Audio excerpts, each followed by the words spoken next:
Imagine walking into a hospital where the walls are crumbling, the equipment barely works, and the staff who once kept the place alive have vanished. The beds are empty not because patients are healthy, but because there is no one left to treat them. Across large parts of Russia, scenes like this are becoming disturbingly common.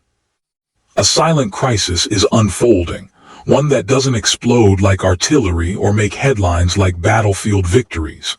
Instead, it spreads quietly through hospital corridors, small towns, and aging communities. And for many Russians, the consequences are becoming impossible to ignore. For more than 2 decades, Vladimir Putin promised stability and strength. He promised a powerful state and a healthcare system that would protect every citizen. But today, that promise is being questioned by the very people who once supported him the most. In small cities and rural regions, frustration is growing. In the historic city of Ulyanovsk, named after Vladimir Lenin, residents gathered outside their local hospital with a clear message. These were not political activists or opposition figures from Moscow. They were ordinary people, pensioners, workers, and families who had relied on that hospital for generations. Their demand was simple. Do not close our hospital. For communities like theirs, losing a hospital does not mean driving to the next one across town. It can mean traveling hundreds of kilometers for treatment, or simply going without it. And this problem is not limited to a single region. According to official Russian figures, the country currently faces a shortage of tens of thousands of healthcare workers. Independent analysts believe the real number could be even higher. Many doctors and specialists have been mobilized into military service since the war in Ukraine escalated, while others chose to leave the country altogether. This has left civilian hospitals struggling to survive. In remote areas, patients often wait weeks just to see a general practitioner. In some cases, entire departments have closed because there are no qualified doctors left to run them. For elderly citizens, this crisis is especially devastating. Russia has more than 40 million pensioners, many of whom spent years supporting the government in elections and public opinion polls. For decades, they believed the state would guarantee their security in old age. Now many of them feel abandoned. Stories from across the country describe elderly patients unable to receive basic medical care. Some die at home without ever seeing a doctor. Others turn to self-medication, a dangerous practice that health experts say is becoming increasingly common. Behind these tragedies lies a deeper issue: resources. Since the war began, enormous portions of Russia's state budget have been redirected toward military spending. Factories produce ammunition and armored vehicles at full speed. But the financial pressure created by sanctions, rising costs, and a war economy has forced difficult choices elsewhere. Hospitals are often the ones paying the price. Across the country, medical facilities are struggling to repair broken equipment. Some diagnostic machines sit unused because spare parts, many of which used to come from Western suppliers, are difficult to obtain. In certain hospitals, even basic maintenance becomes a problem. There are reports of outdated buildings that date back to the Soviet era, with infrastructure that has not been modernized in decades. Doctors who remain in the system are frequently overworked, covering shifts that once required multiple specialists. And then there is the human factor. History shows that wars often drain a nation's most valuable resources, not just money, but people.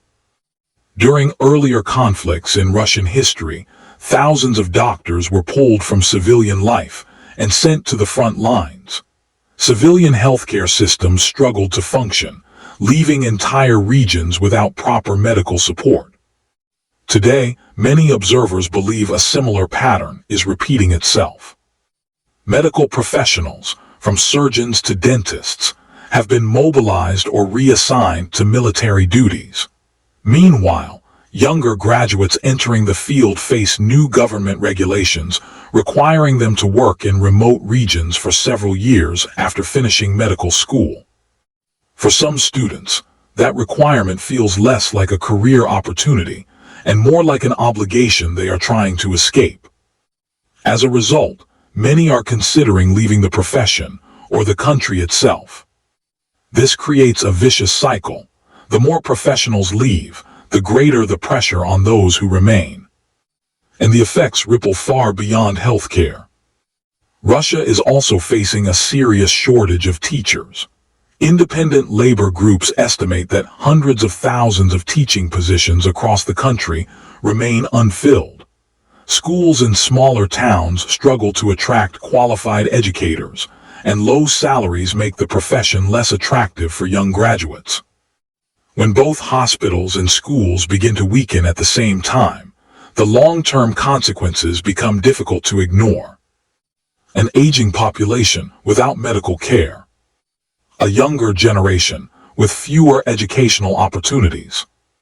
And an economy already under strain. Demographic data adds another layer to the story. Over the past several years, the number of pensioners recorded in Russia's social system has declined by millions.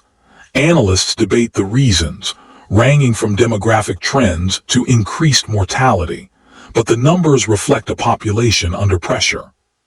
At the same time, reports suggest that the demand for antidepressants and mental health medication has increased significantly.